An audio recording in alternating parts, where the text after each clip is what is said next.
Welcome to my creative carnivore kitchen. I am in Khanom, South Thailand. Here is my other channel, Aline's Adventures, all about my nomad life. Let's get cooking. You can use whatever cooked pork or whatever meat you want. I actually wanted to use shoulder, but I couldn't find shoulder. And so I have like a mix, so it's 300 grams. And there's a little bit of ribs, without the bones of course, mostly neck. Exactly, neck, and a little bit of sirloin steak. Yeah, all pork. So I wanna put all that in here, and I like to already make it small, kind of shredder it, so it makes it easier and faster to then blend.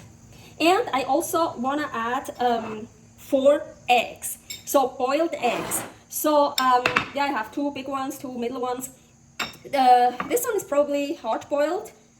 That one is probably like, oh, let's check. Let's see. Ooh, this is one I like. Still pretty, not liquid anymore, but for sure not hard boiled. So it depends if you have, I have here quite some fatty pork, but it's not, it's from yesterday and I put it in the fridge. So it it doesn't have a lot of its juice anymore. So I probably need to add water, I'm pretty sure. And the eggs, I just use, this one is probably, oh, this is also not totally hard boiled, but they're also not very liquid, so I have to use some water. So it just depends what kind of meat you use, and eggs, you have to add more or less water to make a nice to get the nice consistency. My favorites are liquid egg yolk. I call them liquid yolk eggs. Liquid egg yolk and the whites cooked. This is a little bit more than that. That's not quite my favorite. Oh, I almost forgot. I also want to add some salt. The pork is already salted, but not enough. And the eggs are not salted. So I'm going to add some salt as well.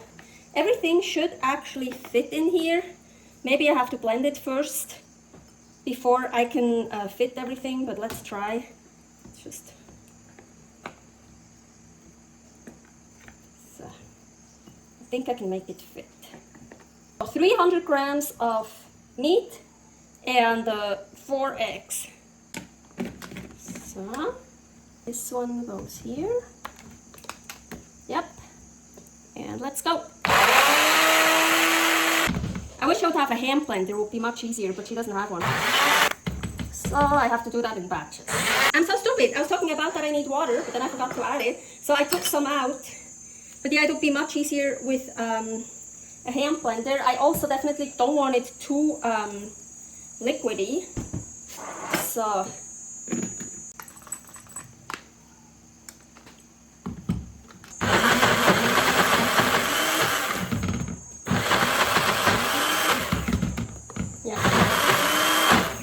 now it's working much better. I did it.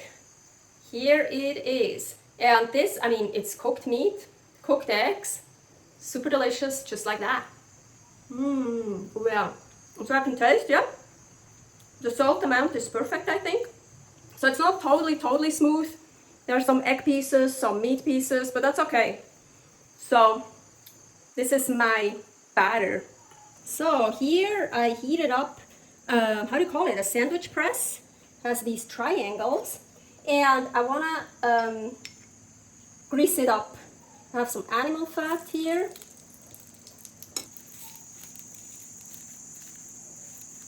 Also the top. Yeah, I used it before, that's why it's not totally clean. Maybe I should have cleaned it a bit better. So now actually I can do it 2 ways. I can put the batter just on this one here, on the bottom of course, and not too much of the batter, and just leave it open and let it bake like this and then turn it over. But I think if I leave it in too long, and I have a lot of batter here on purpose, so we can actually try. I think I should be able to make a big one and close it. So let's see.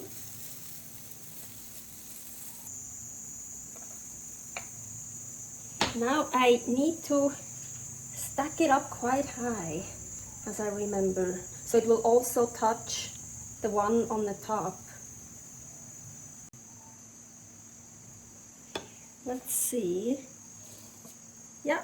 Oh yeah, it's touching it. Okay, cool. So it's been around 5 minutes now, and you can leave it in longer, less long.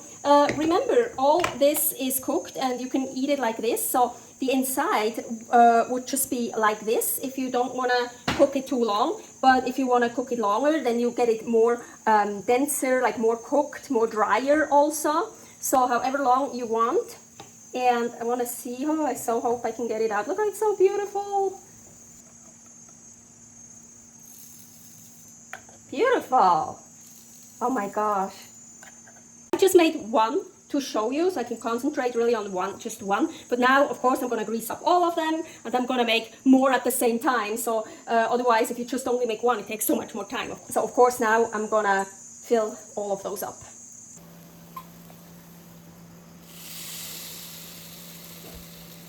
Look how beautiful those triangles are. But of course, they can be a bit dry. So I want to make a sauce. For the sauce, I want to use this. A little bit of this. This is baked fish maw. I got it from Chinatown, from Singapore. Actually, here is the video about that. And I keep vlogging it around. And now I really want to start finishing up these products I got from there, but not much. So fish maw, it has a very acquired taste. Well, everything from Chinatown, from these Chinese medical herb stores, they smell like those Chinese medical stores. So they have this, they have this smell, and when it's cooked, it has this taste. It's like, it's weird. So anyways, I like it, but not too much, not too often. It's very, very heavy, very dense. It's like I eat a little bit of it and I'm like, oh, I'm full. I can't anymore. And as I mentioned, it is an acquired taste. So a lot of people, Westerners, I would say, probably wouldn't like it. So fish maw is really hard. Actually, no, I don't think, I can't break it. It looks like you can break it. It's really hard, so you have to soak it, and I don't want to use this whole thing, it's way too much. So what I'm gonna do is like this, and I'm gonna soak it just in room temperature water. I think the smaller pan is better because then I don't need as much water. So, and I soak it with drinking water. Yeah, of course it swims, so I just kind of try to soak it so I can break it. So this pushes it down a bit. Actually, I was already able to break it. You see, I didn't, I turned off the camera and then I tried to break it. Yeah, so it already broke. So yeah, if you have a small piece, you don't need to do that. So yeah, actually, before they use the fish maw, they usually soak it. But for what I use it for, I don't need to soak it anymore because I'm gonna cook the shit out of it. So now I can cut it in pieces, in rings. Okay, I put the rice cooker over here because I need the space on the other side. Here, the fish maw rings, and these, I love that. That's what I find in Thailand. Chicken feet, but boneless. This is so cool, boneless chicken feet. Actually, I can't find them here in Canon, or not so far. I got them from Nakon, so I saved some for this recipe. So, and now salt. Let's put some pink Himalayan salt and the soaking water. Probably gonna add more water later because I really wanna cook that a long time. And yes, I'm cooking this in a rice cooker and that works well. Turn it on. So I let it cook for about 1.5 hours, and ooh, can't see. So, and the feet are here. Tell you why. So first, you see all those little pieces. That's also it. Actually, that's a great thing about the rice cooker. When the water is gone, it will turn off and just keep it warm. I unplugged it, so it's not on anymore. And so it happened to me. I didn't fill up more water, and it got all stuck on the bottom, so I put more water in, turned it on again, and then I could like scrape it off. It didn't get black, as you can see, it's perfect, so it didn't get burned. But yeah, you see here it's a little bit darker, so it just got stuck on the bottom. So that's why it's already super, yeah, broken up. So yeah, and to see the fish maw, 1.5 hours is more than enough. It's almost dissolving. Unfortunately, the chicken legs, they would actually need more, but I really don't want to cook it longer for now. But I can still use it. But what I'm gonna do is here, you see, this one is perfect. This here, the cartilage is still pretty not hard, but not so soft. So I'm probably gonna take some of that cartilage out. So I'm just gonna eat it like that and only use the really soft parts. Okay, so here you see these are a little bit, parts are just a bit harder still. So I separated them just to make it a bit smoother, the sauce. So the rest I'm gonna put in here with all of this.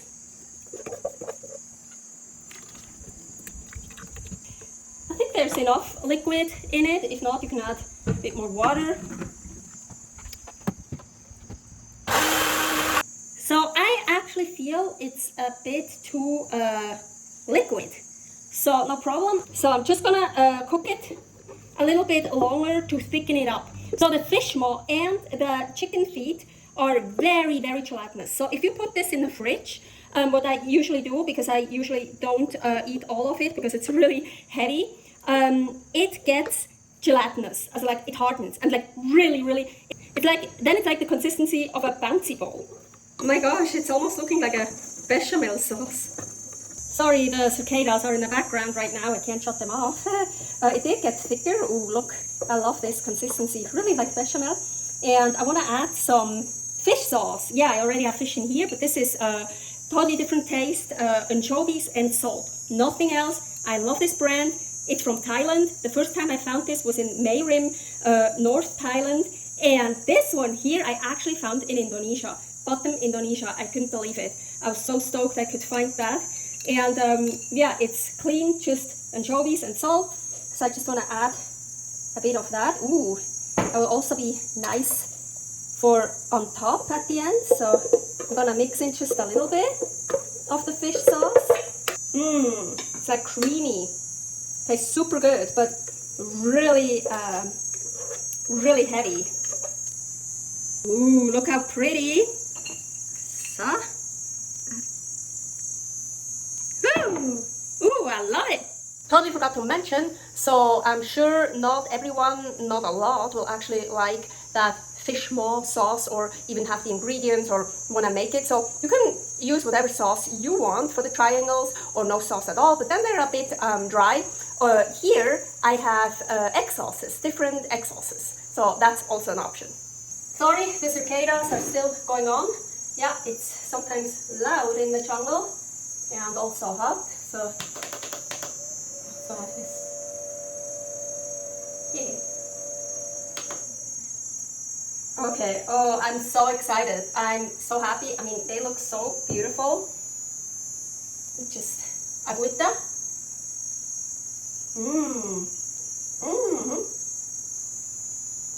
So I left mine in for 5 to 10 minutes.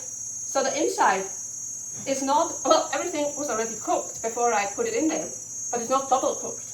So really delicious. Now with some sauce. Ooh. Ooh, yeah, nice consistency.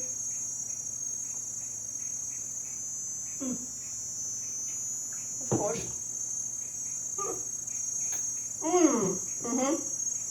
Wow.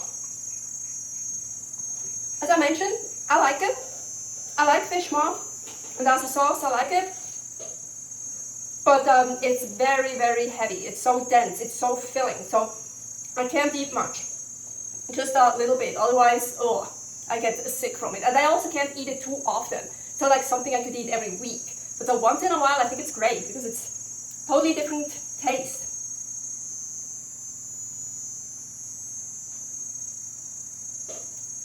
So here it is. I put it in the fridge, not even for very long, and I already loosened it up so I can show you. This is the sauce. It gets really, really hardened up. Also, it's like a, yeah, like a bouncy ball. Like it's very gelatinous. Look at this. It's almost hard to break. Oh my gosh. It's even hard to just take a piece off. Look at this. Ugh. Here, finally. So with my last piece of the triangles, I just figured something out. Yeah. This is really the last piece I have. So I put it, I had it in the fridge. It's like 3-4 days later. I plugged that in and I heated it up to get it more cooked and to warm it up.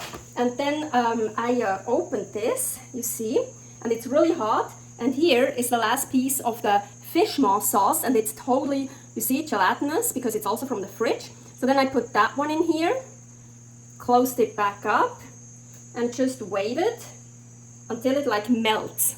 And you see, now it melted almost completely, and now it's like, oh, this is so good. So now it's in the middle of it. Oh, this is perfect. Wow, so delicious, and the consistency of the sauce, perfect. Thank you for watching. Don't forget to subscribe here for many more recipes. Creative Carnivore Kitchen here for all about my nomad life, Aline's adventures, currently Khanom, Thailand, the south of Thailand. Servus!